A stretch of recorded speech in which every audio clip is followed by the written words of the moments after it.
A convoy of Soviet supply ships sails through the icy waters of the Arctic, a lifeline threaded with desperation. Yet the radio intercept that should have warned them is shattered, fractured into static and fragments, as if someone deliberately erased the warning.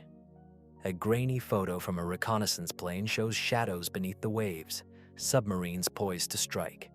How could such a critical alert vanish? Why did the Soviet command fail to anticipate the looming nightmare?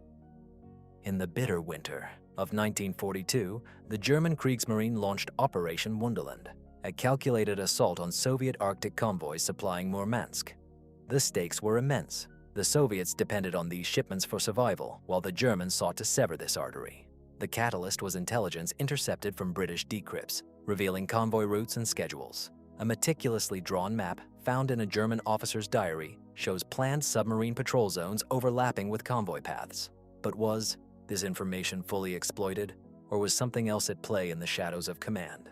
The German attack force consisted of U-boats armed with torpedoes calibrated to 533 millimeters, surface raiders equipped with 150 millimeter guns, and aircraft carriers launching Focke-Wulf 200 Condors. Despite this formidable arsenal, the operation was handicapped by extreme Arctic conditions, fog, ice flows, and magnetic anomalies disrupting navigation instruments. A detailed blueprint of the Type 6C U-boat reveals vulnerabilities, limited underwater endurance, and slow dive times. How did these technical weaknesses shape the unfolding disaster? Was overconfidence blinding German strategists to the convoy's hidden defenses? On September 27, 1942, the German flotilla engaged the Soviet convoy PQ-18. The initial strikes appeared devastating. Several merchant vessels were hit, explosions lighting the dark Arctic night. Radio logs from Soviet escorts reveal frantic calls for air support, but the response was delayed. Yet amidst the chaos, a surprise emerged. The Soviet destroyers and minesweepers mounted fierce counterattacks, and new escort carriers launched fighter planes, forcing German submarines to retreat. How did the Soviets manage to turn the tide so swiftly? Was this a matter of luck or a sign of deeper tactical preparation?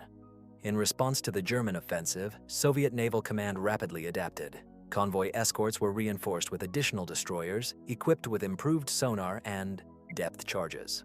A captured German tactical manual, annotated in Cyrillic, shows Soviet analysts dissecting enemy submarine patterns and communications.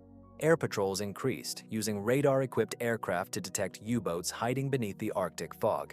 Was this rapid evolution merely reactive, or did it expose critical intelligence failures on the German side?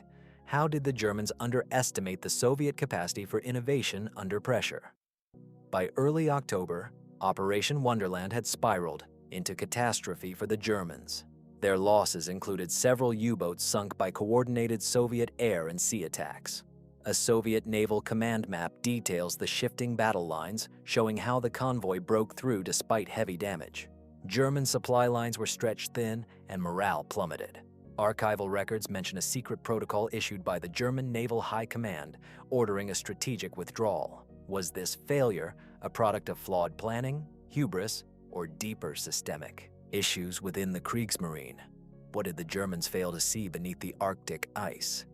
Each episode is a document I pull from the dust of the archives. Share your own stories. Many of you have relatives who lived through that time, and your words help connect personal memory with archival evidence. Stay curious. Subscribe so you don't miss the next episode tomorrow. Beneath the surface of the Arctic waters, a silent struggle unfolded, one that radios failed to capture in full. The broken intercepts were only part of a larger pattern. German signals intelligence was compromised by Soviet countermeasures that remain classified even today. A cracked cipher machine recovered from a sunken U-boat showed repeated attempts to decode Soviet naval communications, but with limited success. How deeply had the Soviets infiltrated or misled German intelligence? Could these cryptic failures have sealed the fate of Operation Wunderland before it even began?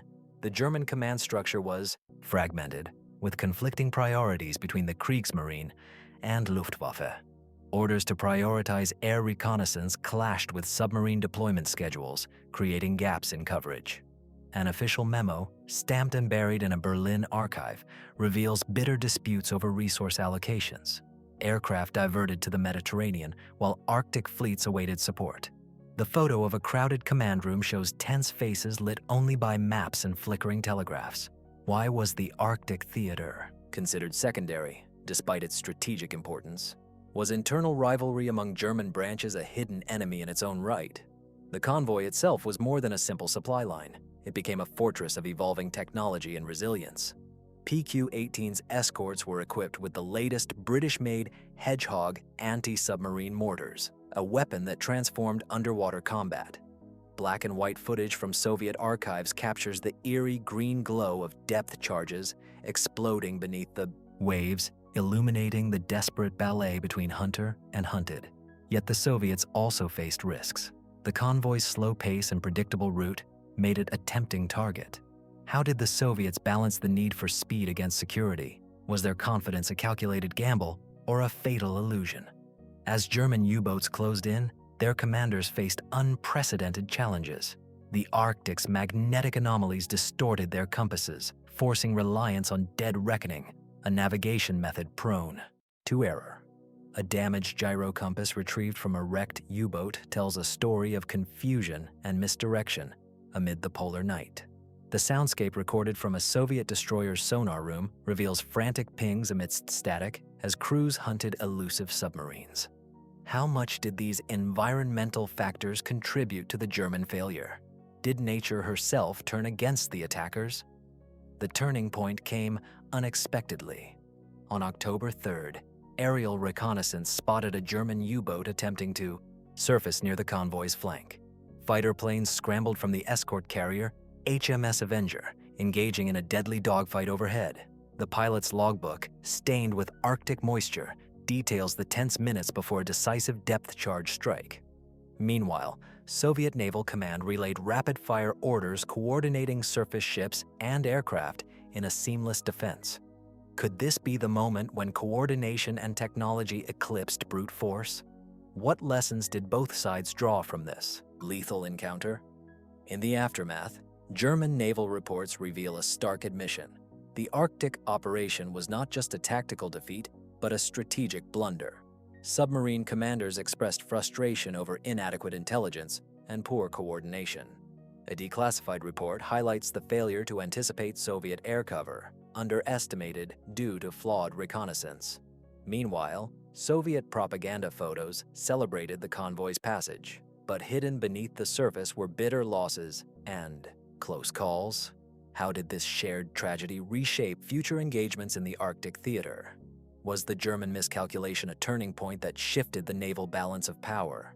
By weaving together fragmented documents, intercepted signals, and eyewitness accounts, a clearer, though unsettling, picture emerges. The German attack on the Soviet convoy was doomed by a confluence of misjudgments, environmental hostility, and Soviet adaptability. Yet, many questions linger in the shadows of the cold. See questions about intelligence failures, command rivalries, and the unseen hand of fate. What secrets still lie buried beneath the Arctic ice, waiting for the next frame to reveal their truth? As the battered German fleet limped away from the Arctic waters, the reverberations of failure echoed through high command. A confidential cable, intercepted by Allied intelligence, detailed frantic calls for reinforcements and reassessments of naval strategy. The dark, grainy photograph accompanying the dispatch showed a convoy of battered U-boats docked in a Norwegian fjord, their hulls scarred and decks empty of crew. How could an operation so meticulously planned unravel with such speed? Was there a deeper flaw in the German approach to Arctic warfare that went beyond mere tactical setbacks? The Soviet side, too, bore scars beneath its triumphant veneer. Internal memos, recently declassified, reveal that the convoy's success came at a steep price: shortages of experienced sailors, damaged vessels, and strained supply lines. One faded map, annotated in hurried handwriting, charts the detours and repairs forced upon the convoy in the days following the engagement. Yet despite these costs, Soviet commanders praised the operation as proof of their growing naval competence. How much of this victory was genuine, and how much was carefully crafted propaganda? What fractures might have been hidden behind the public narrative? Meanwhile, the Kriegsmarine began a quiet but urgent overhaul of their Arctic tactics. Secret training manuals distributed to submarine crews emphasized stealth and coordination with Luftwaffe reconnaissance. A surviving training film, discovered decades later in a forgotten archive, shows crews practicing under simulated Arctic conditions, fog, ice, and enemy fire. But time was slipping away. With Allied convoys increasing in frequency and Soviet air cover improving, the window for German success was narrowing. Could these reforms have changed the course of the campaign if given more time? Or were they too little, too late? The Arctic itself remained an unforgiving adversary. Weather logs from October 1942 depict brutal storms that battered both sides, grounding aircraft and disabling sonar equipment. A handwritten diary from a Soviet minesweeper captain recalls the eerie silence between storms, broken only by the crackling of radio static and distant explosions. This environment blurred the lines between hunter and prey, turning technology into a double-edged sword. How did the harshness of the Arctic shape decisions made far from the front lines? Was nature the ultimate victor in this deadly chess match? Underneath the operational failures lay a web of intelligence games. Soviet double agents had reportedly fed misleading convoy routes to German handlers, a fact hinted at in a classified report marked Top Secret. A torn fragment of German intelligence correspondence references phantom convoys and ghost fleets that never existed. This deliberate deception sowed confusion and wasted German resources. How deep did this deception go? Was the German command blinded not only by environmental and tactical missteps, but by a shadow war of misinformation? As the Soviet convoy finally reached its destination, the relief was palpable, but short-lived. Further archival footage reveals hurried unloading under the threat of renewed German attacks, while exhausted crews prepared for the next perilous journey. The fragile lifeline between the Allies and the Eastern Front had been tested, but never broken. Yet, the question remains: what would have happened if the Germans had managed to exploit their initial successes fully? Would the Arctic supply routes have collapsed, altering the course of the war? Or was the Soviet resilience and the unforgiving Arctic always destined to thwart such ambitions? In the quiet aftermath, a hidden fracture emerged within the German naval hierarchy. Minutes from a closed-door meeting reveal bitter accusations. Commanders blamed flawed reconnaissance for the failure, while intelligence officers pointed to inadequate submarine support. A sepia-toned photograph captures the tense faces of senior officers gathered around a map strewn with pins marking lost vessels and missed intercepts. Was this discord the unseen catalyst that doomed Operation Wonderland? Could internal dissent have fractured an already precarious offensive? Simultaneously, the Soviet command seized upon this weakness. Orders circulated to intensify psychological warfare, exploiting intercepted German communications to spread confusion among enemy ranks. A propaganda leaflet dropped over German naval bases depicted broken U-boats sinking beneath icy waves, accompanied by chilling slogans. Yet behind the bravado lay a sobering reality. Soviet forces struggled to replace their own losses, their shipyards pushed to the brink. How did this interplay of propaganda and attrition shape the morale on both sides? Was the psychological front as decisive as the physical battles? Meanwhile, technological innovations accelerated at a fever pitch. Soviet engineers developed improved sonar arrays and anti-submarine weapons inspired by captured German blueprints. In a dimly lit workshop, sketches of new depth, charge patterns, and radar modifications hint at a relentless pursuit of advantage. Conversely, German designers labored to enhance U-boat stealth and endurance, though many projects remained incomplete as resources dwindled. Could these technological races have tipped the scales if the war had dragged on longer in the Arctic? Or were they doomed to be mere footnotes in a failed campaign? The Arctic environment continued its silent siege. Detailed meteorological charts show an unexpected early freeze that trapped several German vessels in ice, immobilizing them and sealing their fate. A weathered logbook from a German destroyer describes how shifting ice flows forced tactical retreats and complicated rescue efforts. This unforgiving landscape was an ever-present adversary, indifferent to human plans and ambitions. How much did nature's ruthless hand dictate the course of this conflict? Was the Arctic itself a weapon wielded by the Soviets without firing a shot? Deep within Soviet archives lies a file marked Confidential Lessons Learned, where commanders candidly assess the operation's risks and shortcomings. They praised the resilience of their crews and the evolving coordination between naval and air forces, but acknowledged missed opportunities and costly errors. A faded photograph shows exhausted sailors huddled around a radio set, their faces etched with fatigue and determination. How did these reflections influence subsequent convoy operations? Did the hard-won experience forge a more unbreakable supply line, or merely postpone another crisis? In the tangled aftermath, a shadowy question lingers. Was the failure of the German attack on the Soviet convoy a matter of strategic miscalculation, or the inevitable consequence of underestimating an enemy's capacity for adaptation? A final, grainy image from a reconnaissance plane captures the convoy's battered hulls disappearing into the Arctic horizon, silent witnesses to a clash of wills, technology, and the merciless sea.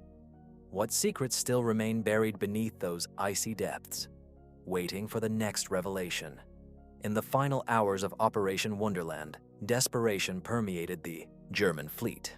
A coded message intercepted by Soviet intelligence revealed a grim admission: supply shortages, crew exhaustion, and dwindling ammunition left commanders with no choice but to abandon offensive ambitions. A blurred photograph taken from a Soviet reconnaissance plane shows German vessels retreating under a blood-red Arctic sunset, their silhouettes fading into the gathering darkness. Was this retreat a strategic withdrawal or a tacit surrender to forces beyond human control? Meanwhile, Soviet Naval Command prepared for the next chapter. A freshly drafted order, stamped with urgency, called for increased escort strength and tighter coordination with air units. In the cramped quarters of a Murmansk command center, officers pored over maps illuminated by flickering lamps, plotting routes to outmaneuver future threats. The Arctic convoy system had survived its greatest test, but at what cost? Could the Soviets maintain this fragile lifeline against an enemy that still sought to strike again? The operation's aftermath rippled far beyond the icy seas. German naval morale plummeted as reports circulated of lost submarines and failed attacks. Soviet propaganda capitalized on the victory, bolstering home front resolve. Yet, beneath public triumph lay the sobering truth of immense human sacrifice on both sides, a truth often obscured by the fog of war and time. What lessons did commanders and crews carry forward from this brutal encounter? Were these lessons heeded or forgotten in the relentless march of global conflict? As the Arctic ice shifted and the seasons turned, the story of the German assault on the Soviet convoy remained etched in naval lore, a testament to the deadly interplay of strategy, technology, and nature. In the silent depths lie wrecks and secrets, relics of a battle where every decision carried the weight of survival or annihilation. What stories do these frozen graves still hold? What truths linger beneath the surface, waiting for a patient historian to uncover?